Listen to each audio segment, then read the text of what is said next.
धनानि भूमौ पशुवस्ति गोष्ठे भार्या गृहद्वारि जनः श्मशानि देह स्थिताया परलोक मार्गे धर्मानुको गच्छत जीवितः। साथियों, अंत समय में धन जमीन में गिरा रह जाता है।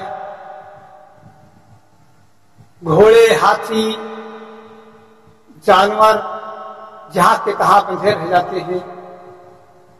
स्त्री अगर साथ निभाती है तो दरवाजे पर तक, और रिश्तेदार या पड़ोसी अगर साथ जाते हैं तो शमशान घाट तक। उसके बाद अगर मेरा शरीर साथ जाता है तो केवल चिता पर तक, और उसके बाद इस जीवात्मा को अकेले ही जाना पड़ता है परमात्मा के दरबार में। वहां पर जैसा कि हम करते हैं उसी हिसाब से हमें दुख को झेलना पड़ता है या झेलना पड़ता है। जैसे कि हम कर्म करते हैं उसी के आधार पर हमारे साथ फैसला होता है। हमें फैसला सुनाया जाता है और उसी प्रकार की योनियों में हमें भेजा जाता है। वही स्वरूप मेरे साथ किया जाता है जैसा मैंने कर रखा है स्वरूप के साथ। लेकिन फिर भी लोग निश्चिंत हैं, उस दिन की याद नहीं आती है जिस दिन हमें यहां से जाना है। और हम संसार के कार्यों में इतना लिप्त रहते हैं, संसार की चाहत में इतना लिप्त रहते हैं, संसार की चीजें मनमोहक हमें इतनी अच्छी लगती है कि इन सभी चीजों के आगे हम परम पिता परमात्मा को भूल जाते हैं, उसका कतई ध्यान नहीं करते हैं।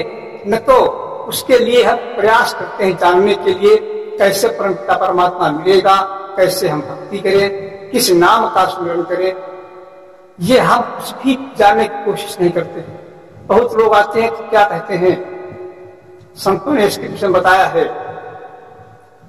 दुनिया देखो अजब दीवानी भक्ति भावना पूछे जी। संतों ने क्या बताया, दुनिया अजीब दीवानी है, संसारिकता में इतना मस्त है। दुनिया देखो मस्त दीवानी भक्ति भावना पूछे जी। कोई आवे बेटा मांगे भेंट रुपया लीजे जी। ईश्वर के विषय में कोई चर्चा नहीं करना चाहता, न कोई जानना चाहता, न भक्ति करना चाहता, और न भक्ति के विषय में कोई बात ही पूछता है। लेकिन अगर लड़के की आवश्यकता है, बच्चे की आवश्यकता है, तो कहते हैं महाराज चाहे जितना पैसा ले लो लेकिन एक लड़का हो जाए। कोई आवे बेटा मांगे भेंट रुपया लीजे जी। कोई आवे दुख का मारा साईं कृपा कीजे जी। कोई रचावे प्याह सगाई साईं दातारी झोजी। देखिए, कोई तो आता है कहता महाराज बहुत बड़ी विपत्ति पड़ी है, हे ईश्वर मेरी विपत्ति को दूर कर दो, मेरे कष्टों को दूर कर दो, मेरी बीमारी को दूर कर दो। कोई आता है कहता है मेरे शादी नहीं हो रही है, मेरी शादी अगर हो जाए तो महाराज ऐसे को दया कर दो कि इससे शादी हो जाए, उसके बदले में हम तुम्हारे लिए भागवत सुनेंगे, भोज करेंगे, ये करेंगे, वो करेंगे, तमाम प्रकार की बातें वो बताया करते हैं। लेकिन ईश्वर के नाम को जानने के लिए कभी भी कोई व्यक्ति संतों के पास नहीं जाता है कि महाराज हमें वो भेद बता दो जिससे परमात्मा के दर्शन हो जाए, हम भक्ति कैसे करें। यह एक दुनिया का सबसे बड़ा आश्चर्य। देखिए, और संतों ने क्या बताया है कि कोई व्यक्ति आता है कहता है कोई आवे दौलत मांगे साईं दाता दीजे जी। साच का कोई ग्राहक नाही झूठे जगत पतीजे जी। बिरले व्यक्ति भक्ति मांगता है, भक्ति के विषय में जानकारी चाहता है, लेकिन जितने भी लोग आते हैं वो सभी कोई धन मांगता है, कोई शादी के लिए फरियाद करता है, कोई बच्चे के लिए फरियाद करता है, कोई बीमारियों की फरियाद करता है परम पिता परमात्मा से या संतों से, लेकिन परम पिता परमात्मा के विषय में कोई फरियाद नहीं करता कि मुझे ईश्वर के दर्शन करा दो या एक ऐसी युक्ति बता दो जिससे परम पिता परमात्मा का दर्शन हो सके, उस नाम का ज्ञान करा दो जिस नाम से जीव का कल्याण होता है। इसलिए संतों ने बताया है कि काफिर मत रहना। ये नहीं कहा जाता है संसार के काम छोड़ दो, लेकिन साथ साथ में परमात्मा की भक्ति करने के लिए भी तुम कुछ सीखो। अगर भक्ति का नाम ले लो तो कहते हैं महाराज बहुत बड़े भक्त हैं, रोज अगरबत्ती जलाते हैं, पूजा करते हैं, बिना स्नान के पानी नहीं पीते हैं, लेकिन ये भक्ति नहीं हुई, ये तो मन भक्ति है। मन हमेशा अंधकार में डाला करता है। आप गुरु भक्ति करें, गुरु से ज्ञान लेकर भक्ति करें, क्योंकि दुनिया में ऐसा कोई भी कार्य नहीं है जो बगैर गुरु के संभव हो। आप एक कदम भी नहीं चल सकते हैं बिना गुरु के। हर कदम कदम पे गुरु की आवश्यकता पड़ी है। आप जिस भी स्टेज पे हैं, जो भी आप काम कर रहे हैं, कहीं न कहीं से आपने उसको सीखा होगा। फिर परम पिता परमात्मा की भक्ति आप बगैर गुरु के कैसे कर सकते? कोई भी व्यक्ति नहीं कर सकता। संतों ने क्या बताया है कि आई घड़ी मौत की तो टाल ना टलेगी, माया के दीवाने माया साथ ना चलेगी।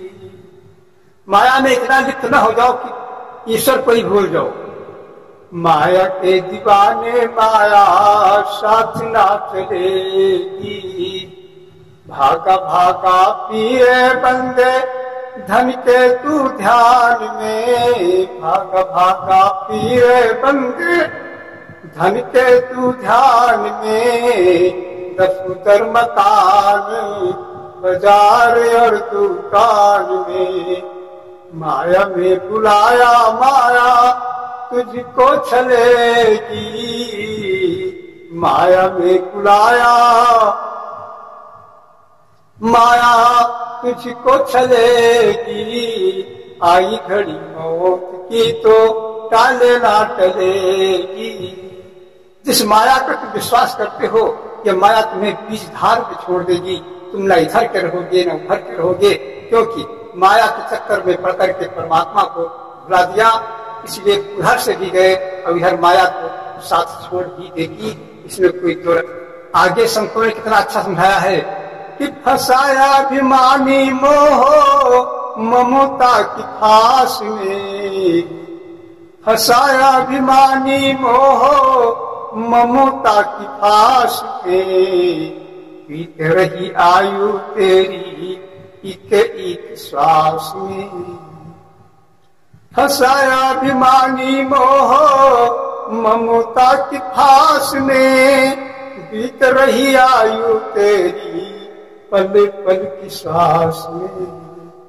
होगा निराश तेरी, होगा निराश तेरी श्वास जब जाएगी। आई घड़ी मौत की तो टाल ना टलेगी। माया के दीवाने माया साथ ना चलेगी। तब बहुत पश्चाताप, उस पश्चाताप से फिर कोई लाभ नहीं, क्यों समय नहीं होगा। इसलिए सचेत होने की जरूरत है। संतों ने क्या बताया है कि मत कर मान बंदे अपनी जवानी का। मत कर मान बंदे